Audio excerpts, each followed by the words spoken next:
Hello everyone, आप सभी का स्वागत है मेरे यूट्यूब चैनल सीक्रेट स्टडी पे। तो मैं हूं महकान।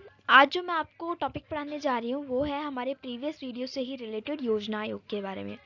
इससे प्रीवियस वीडियो में हमने पॉलिटिकल साइंस में पढ़ा था नीति आयोग के बारे में।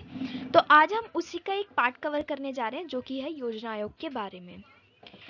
तो ये हमारे बीए प्रोग्राम 4th सेमेस्टर का यूनिट है, पॉलिटिकल साइंस मेजर। ठीक है, जो अभी 2024 में जो 4th सेमेस्टर में बच्चे पढ़ रहे हैं उनको पता होगा मेजर कौन सा सब्जेक्ट होता है। तो ये पॉलिटिकल साइंस मेजर का सब्जेक्ट है। वैसे तो ये सिर्फ और सिर्फ बीए प्रोग्राम के लिए वीडियो नहीं है, यह हर एक स्टूडेंट के लिए जो पॉलिटिकल साइंस को पढ़ रहा है उसके लिए बहुत ज़्यादा इंपॉर्टेंट टॉपिक है योजना आयोग के बारे में। ये 10th 12th और उसके अलावा बीए प्रोग्राम एमए सभी स्टूडेंट्स के लिए बहुत ज़्यादा इंपॉर्टेंट है। बहुत ब्रीफली मैंने आपको इस बारे में बताया है।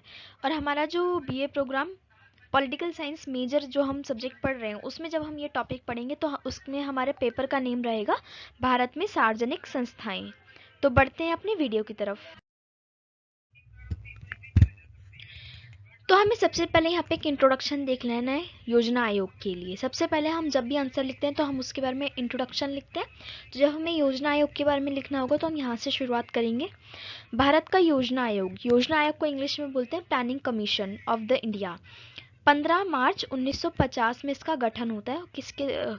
और इसके जो प्रधान होते हैं वो होते हैं जवाहरलाल नेहरू, इसके फर्स्ट अध्यक्ष होते हैं। और ये 1950 में इन्हीं के नेतृत्व में इसका गठन हुआ। भारत का योजना आयोग केंद्र सरकार द्वारा बनाया गया था और इसका कोई संवैधानिक या कानूनी आधार नहीं था। यानी कि जब ये योजना आयोग बनता है केंद्र सरकार द्वारा 1950 में, तो इसके बारे में संविधान में या कानून में इसका कोई भी आधार नहीं था। ये कभी कभी एमसीक्यूज क्वेश्चन में भी ये पॉइंट पूछ लिया जाता है कि ऐसा कौन सा भारत में कमीशन बनाया गया था जिसका कोई संवैधानिक या कानूनी आधार नहीं था। तो उसका जो करेक्ट ऑप्शन होगा वो होगा योजना आयोग। मार्च 1950 में भारत सरकार ने देश के संसाधनों को प्रभावी ढंग से उपयोग करके उत्पादन को बढ़ावा देकर और भारत के सभी वर्गों को रोजगार के अवसर प्रदान करके भारतीय जीवन स्तर को सुधारने के लिए एक सरकारी संकल्प के माध्यम से योजना आयोग की स्थापना करी। तो यहाँ पे हमें रीजन पता चल जाता है कि 1950 में योजना आयोग की भूमिका, यहाँ से हम ये देखेंगे कि इसकी एक्चुअल में भूमिका क्या थी, क्या सोच के बनाया गया था। भारत के सभी संसाधनों का आंकलन करना, यानी कि भारत में जितने भी संसाधन उपलब्ध हैं उन सबको देखना कि हाँ कितनी मात्रा में उपलब्ध हैं, उनका आंकलन करना, उनका कुशलता पूर्वक उपयोग करना और प्राथमिकताओं निर्धारण करना शामिल था। ठीक है, ये तो 3 इनके मुख्य भूमिका थी। सबसे पहले संसाधनों का आंकलन करना, उसके बाद उन संसाधनों का आंकलन करने के बाद उनका कुशलतापूर्वक उपयोग करना जिससे बेनिफिट्स हो, और जो प्राथमिकताएं थी उनको निर्धारण करना। ये उनकी भूमिकाएं थी किसकी, योजना आयोग की। आयोग के जो पहले मुख्य अध्यक्ष थे वो कौन थे, पंडित जवाहरलाल नेहरू, और उस टाइम के जो प्रधानमंत्री थे वो भी यही थे। इन्हीं के नेतृत्व में योजना आयोग का गठन होता है। तो आई होप आप लोगों को ये चीज़ समझ में आई होगी। अब हम यहाँ पे ये देखेंगे कि जो योजना आयोग है उसकी पृष्ठभूमि क्या रही। तो पहली पंचवर्षीय योजना का कार्यान्वयन 1951 में शुरू हुआ और 1955 तक लगातार 5 वर्षों तक ये योजना चलती रही। तभी भारत पाकिस्तान संघर्ष ने इस प्रक्रिया को बाधित कर दिया।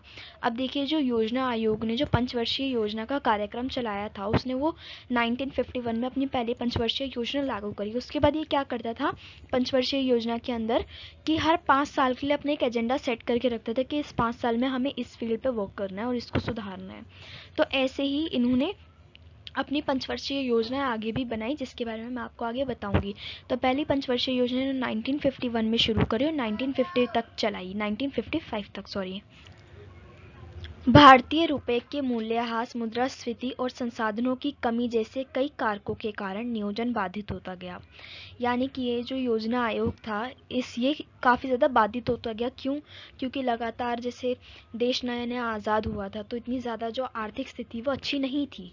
उसके अलावा फिर भारत और पाकिस्तान के विभाजन, वहाँ पे संघर्ष चल रहा था उसका, जिस वजह से मुद्रा में भी बहुत ज़्यादा मुद्राह्रास हुआ। यानी कि मुद्रा की जो वैल्यू है भारतीय रुपये की वो कम होती चली गई, मुद्रास्फीति हुई, संसाधनों की कमी आ गई। तो इन्हीं सभी रीज़नों से जो योजना आयोग ने जो भी अपनी पंचवर्षीय योजना बनाई थी वो इतनी ज़्यादा सक्सेस नहीं हो पाई। फिर 1966 से 1969 तक योजनाओं की एक श्रृंखला के बाद चौथी पंचवर्षीय योजना अंततः 1969 में शुरू की गई थी।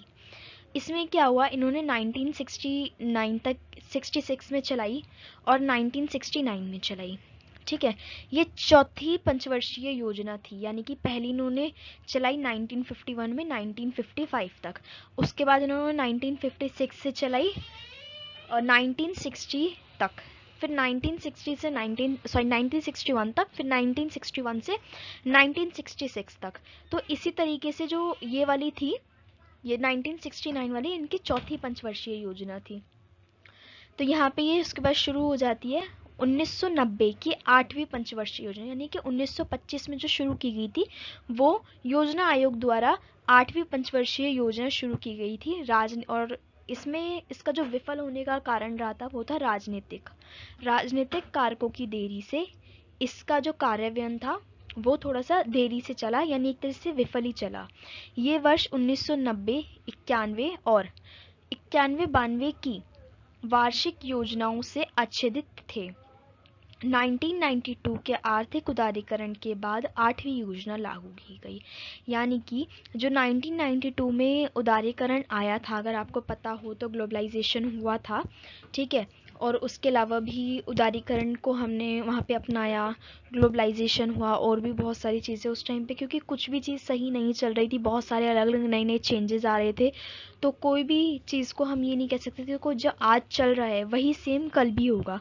कभी भी कुछ भी चेंजेस आ रहे थे, जिस तरीके से सरकार को लग रहा था कि हाँ हमारे देश का विकास होगा, वो सभी योजनाएं, वो सभी नियम कायदे कानून सब चीज़ें अपनाई जा रही थी। तो जब उदारीकरण हो जाता है 1992 में, उसके बाद हमारी 8वीं पंचवर्षीय योजना लागू की जाती है। जबकि पहले की जो योजनाएं थी वो सार्वजनिक हितों के दर्शन में सुधार पर ध्यान केंद्रित करती थी। हालांकि जो 1999 की 9वीं पंचवर्षीय योजना के जारी होने के बाद ध्यान भारी उद्योग और अधिक विचारोत्तेजक योजना की ओर स्थानांतरित हो गया। यानी कि जो स्टार्टिंग में जो योजनाएं थी ना, उसमें ज़्यादातर जो ध्यान दिया जाता था वो सार्वजनिक हितों पे दिया जाता था, सार्वजनिक क्षेत्रों पे दिया जाता था। बट आफ्टर 1999 जो सारी योजनाएं थी वो किसके हित में चली गई थी, किसके ऊपर ज़्यादा अपना ध्यान केंद्रित करती थी, बाहरी उद्योगों के ऊपर। ठीक है, क्योंकि ग्लोबलाइजेशन भी हो गई थी और उदारीकरण भी हो गया था उस टाइम पे। तो अभी तक हमने पढ़ लिया है कि उसकी पृष्ठभूमि किस तरीके से रही। उसमें जस्ट आपको थोड़ा थोड़ा पंचवर्षीय योजना के बारे में पता होना चाहिए, उसके अलावा आपको इतना डिटेल में जाने की ज़रूरत नहीं है। फिर हम यहाँ पे पढ़ेंगे भारत के योजना आयोग की संरचना, यानी कि जो योजना आयोग था वो किस तरीके से बनाया गया था। हमने नीति आयोग में भी उसकी संरचना पढ़ी थी, तो ये काफ़ी इंपॉर्टेंट टॉपिक है। प्रधानमंत्री ने अध्यक्ष के रूप में कार्य किया और बैठकों की अध्यक्षता की। ऐसे ही नीति आयोग में भी जो प्रधानमंत्री होता है वह अध्यक्ष होता है, सेम योजना आयोग में भी प्रधानमंत्री अध्यक्ष था। उपसभापति आयोग के वास्तविक प्रमुख थे और कैबिनेट मंत्रियों को पंचवर्षीय योजना के मौजूदे तैयार करने और प्रस्तुत करने की पूर्ण कार्य भूमिका निभाते थे। तो इसमें क्या होता था, जो उपसभापति आयोग थी, उपसभापति होते थे, ठीक है, वो आयोग के वास्तविक मुख्य होते थे वहाँ पे। और उसके अलावा जो कैबिनेट मंत्री होते थे, आज के टाइम पे भी कैबिनेट मंत्री हैं, तो आप लोगों को पता होगा कैबिनेट मंत्री कौन होते हैं। तो वही जो कैबिनेट मंत्री होते थे वो पंचवर्षीय योजना का ये तय करते थे कि हमें अगले 5 सालों में जो हम पंचवर्षीय योजना अगली लागू करेंगे उसमें हमें क्या प्रस्तुत करना है, हमें कैसे उन 5 सालों में काम करना है। तो इसकी जो भूमिका निभाते थे वो कैबिनेट मंत्री निभाते थे। उसके अलावा डिप्टी चेयरपर्सन को केंद्रीय कैबिनेट द्वारा एक निश्चित अवधि के लिए नियुक्त किया जाता था। यानी कि ऐसा नहीं होता था कि पूरे के पूरे टाइम के लिए कैबिनेट जो डिप्टी चेयरपर्सन होते थे वो वहाँ पे उस आयोग के सदस्य होते थे। इनके लिए कैबिनेट जो मंत्री होते थे ना वो नियुक्त करते थे कि हाँ हमें जो डिप्टी चेयरपर्सन रखना है वो कितने टाइम के लिए रखने, एक निश्चित काल के लिए वहाँ पे रखे जाते थे डिप्टी चेयरपर्सन। उन्होंने कैबिनेट मंत्री के समक्ष पद संभाला। इसके अलावा उनके पास कोई मतदान का अधिकार नहीं था। अब जो अंशकालिक सदस्य होते थे उसमें से कुछ केंद्रीय मंत्री भी उसमें शामिल होते थे। उसके अलावा वित्त मंत्री और योजना मंत्री इसके पदेन अधिकारी होते थे, यानी पदेन सदस्य होते थे। तो आई होप आप लोगों को इस संरचना भी समझ में आ गई होगी। इसमें ज़्यादा सदस्य इतने नहीं होते थे। अध्यक्ष, कैबिनेट मंत्री, ठीक है, डिप्टी चेयरपर्सन, कुछ अंशकालिक सदस्य और वित्त मंत्री और योजना मंत्री होते थे जो कि पदेन सदस्य कहलाते थे। बस इतना ही आपको इसमें समझना है। उसके बाद हम देखेंगे भारत के योजना आयोग के कार्य, यानी कि जो कार्य उसके सुनिश्चित किए गए थे कि योजना आयोग को क्या क्या करना है वो हम यहाँ पे देख लेंगे। तकनीकी कर्मियों सहित देश की पूंजी, सामग्री और मानव संसाधनों का आंकलन करें और विकास के लिए उन्हें सुधारने के तरीकों की पहचान करना। यानी कि उसमें जो टेक्निकल पर्सन्स होते थे उनकी हेल्प लेके देश की पूंजी को देखा जाता था, देश में किस तरीके से पूंजी हो रही है, कहाँ से लॉस हो रहा है, क्या चल रहा है, सब वो चीज़ देखते थे। सामग्री देखते थे, मानव संसाधन देखते थे कि ह्यूमन रिसोर्सेज का अच्छे से इस्तेमाल हो रहा है वहाँ पे या नहीं हो रहा है। उसके अलावा उनका विकास करना, उनका आंकलन करना, उनको सही तरीके से यूज़ करने के जो तरीके तो होते थे उन सभी को पहचान करता था। संसाधनों के कुशल और संतुलित उपयोग के लिए योजना बनाई जाती थी। प्रत्येक चरण के लिए कार्यान्वयन चरण और आवश्यक संसाधनों को परिभाषित करना कि हर एक चरण में हमें कितनी चीज़ों की ज़रूरत होगी, क्या क्या संसाधन हमें चाहिए, किस तरीके से हम अपने कार्य को स्टेप बाय स्टेप करेंगे, इन सभी को परिभाषित करते थे ये लोग, योजना आयोग वाले। ये भी इनका एक कार्य था। योजना के सफल निष्पादन को सुनिश्चित करने के लिए आर्थिक विकास और आवश्यक परिस्थितियों को बाधित करने वाले कारकों को परिभाषित किया जाता था। सफल कार्यान्वयन के लिए आवश्यक मशीनरी को परिभाषित किया जाता है। इसमें परिभाषित का मतलब है कि जो योजना आयोग में मीटिंग बैठती थी ना उसके सामने बोला जाता था हमें इस सामान की ज़रूरत होगी, ऐसे ऐसे हम अपना जो स्टेप बाय स्टेप है कार्यक्रम हम इस तरीके से चलाएंगे। तो वही चीज़ होती थी कि हमें जो जो आवश्यक मशीनरी होती थी उन सभी चीज़ों का इस्तेमाल और सभी चीज़ों की जो नेसेसरी नीड्स है उनको फुलफिल करने के लिए परिभाषित किया जाता था। योजना की प्रगति का नियमित मूल्यांकन करें और आवश्यक नीति बनाएं या सुधार को मापें। यानी कि योजना आयोग का ये भी कार्य था, जो उन्होंने योजना बना दी, ठीक है, वो सही तरीके से चल रही है या नहीं चल रही है, एक नियमित रूप से टाइम टू टाइम उसका मूल्यांकन करना, आवश्यक नीति उसके लिए बनाना ताकि वो और बेहतर बन सके, और सुधार को देखना कि कितना सुधार उसमें पहले से ज़्यादा आया है। वो सभी चीज़ें योजना आयोग करती थी। चल रही आर्थिक स्थितियाँ, नीति, उपाय और विकास योजनाओं या केंद्र या राज्य सरकार द्वारा निर्देशित विशिष्ट समस्याओं के आधार पर अंतरिम या पूरक सिफारिशें करना। यानी कि जितनी भी चीज़ें यहाँ पे मैंने लिखी है, आर्थिक स्थिति हो गई, नीति हो गए, उपाय हो गए, विकास योजनाएं, इन सभी चीज़ों के लिए केंद्र या जो राज्य सरकार होती थी उनको उनके लिए उनके साथ सिफारिश करना कि हाँ हमें यहाँ पे अच्छी चीज़ें देखने को मिल रही है, सुधार देखने को मिल रहे हैं, या यहाँ पे हमें सुधार देखने को नहीं मिल रहे हैं, ये सभी चीज़ों को परिभाषित करना, ठीक है, पूरे तरीके से या फिर थोड़ा बहुत, ये सारी चीज़ें मतलब टोटली बेस्ड ऑन कि अभी करंट सिचुएशन हमारी क्या है और हम फ्यूचर में फर्दर इसको किस तरीके से इम्प्रूव कर सकते हैं। बस वही चीज़ें करना था योजना आयोग का काम। अब हम यहाँ पे एक छोटा सा ग्राफ के थ्रू देख लेंगे, सॉरी चार्ट के थ्रू देख लेंगे कि जो ये योजना आयोग है वो किस तरीके की थी। जितने भी हमने स्लाइड्स में पढ़ा उन सभी का यहाँ पे एक बार हम देख लेंगे क्या क्या हमने पढ़ा है अभी तक। तो उसके उद्देश्य क्या थे योजना आयोग बनने के? देश के संसाधनों का सही आंकलन हो सके, विकास की आवश्यकता अनुसार पंचवर्षीय योजना का निर्माण हुआ, उसके अलावा प्राथमिकता अनुसार संसाधनों का सही आवंटन हुआ कि कहाँ पे कितनी नीड है और कहाँ पे कितनी नीड नहीं है। तो यही चीज़ें हमने अपनी स्लाइड में पढ़ी थी, तो यहाँ पे हमने वो भी देख ली, ठीक है। इसका गठन का वर्ष क्या था? 1950 था। एक मंत्रिमंडल द्वारा इसकी स्थापना की गई थी। यूएसएसआर से प्रेरित होके इसका गठन किया गया था। जो योजना आयोग है उसके बारे में जो यूएसएसआर है यानी कि जो रशिया है, वहाँ पे भी इनके संविधान में भी हमें देखने को मिलती है प्लानिंग कमीशन। उसके अलावा 1 जनवरी 2015 को नीति आयोग के गठन के साथ इसको समाप्त कर दिया गया। यानी कि जो 1950 में इसका गठन हुआ उसने बिल्कुल 75 वर्ष इसने पूरे किए। 1 जनवरी 2050 को नीति आयोग बनाया गया और योजना आयोग को समाप्त कर दिया गया। और नीति आयोग के बारे में मैं इससे लास्ट वीडियो में आप लोगों को ऑलरेडी बता चुकी हूँ। और जो इसकी समाप्ति के कारण थे वो क्या थे? राज्यों का प्रतिनिधित्व नहीं था इसमें।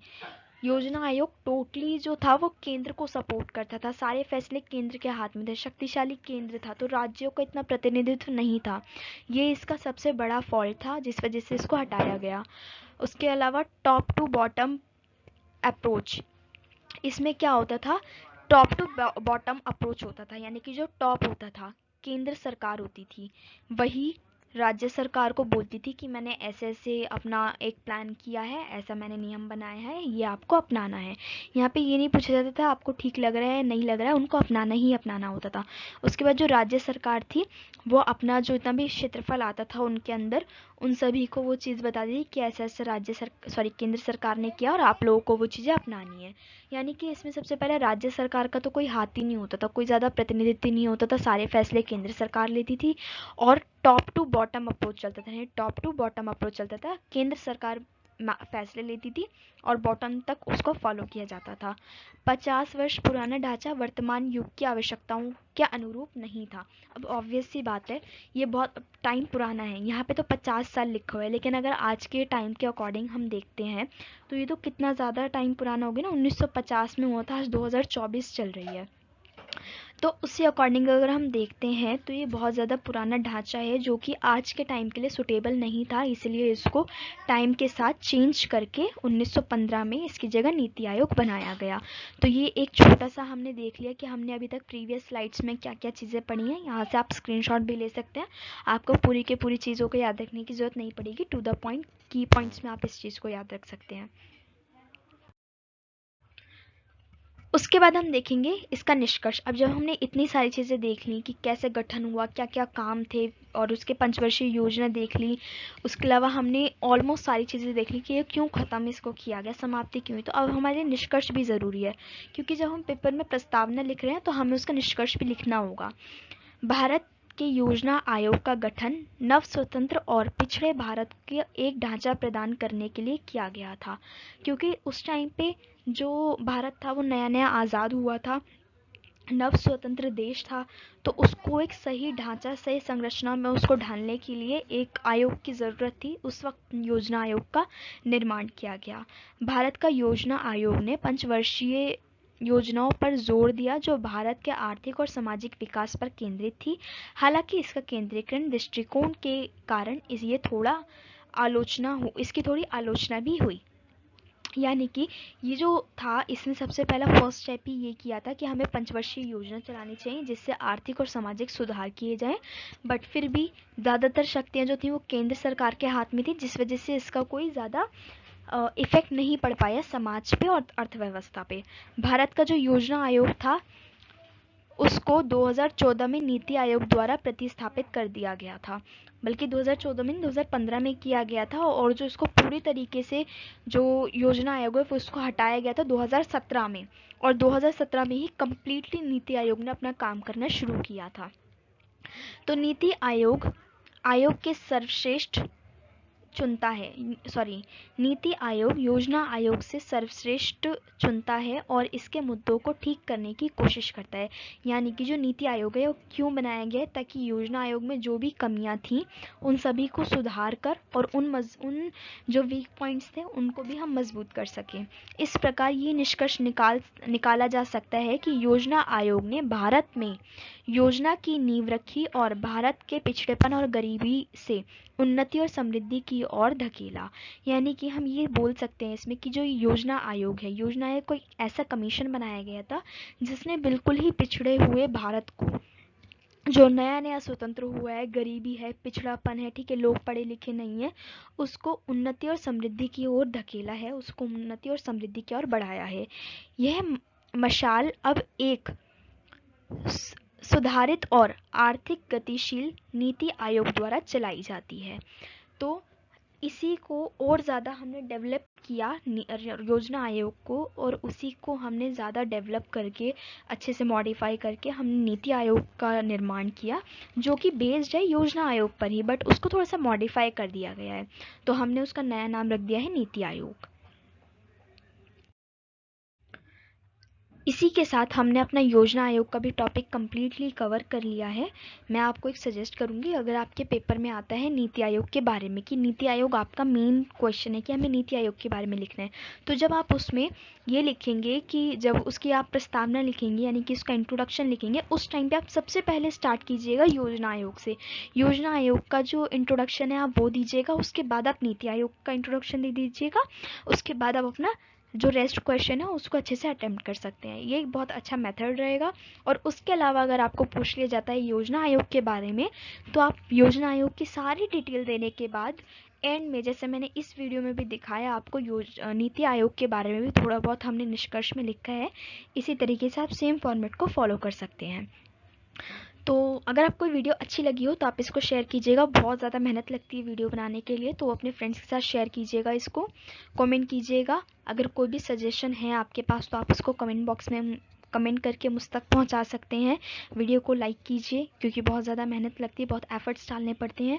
और चैनल को सब्सक्राइब करना मत भूलना। Thanks for watching my video.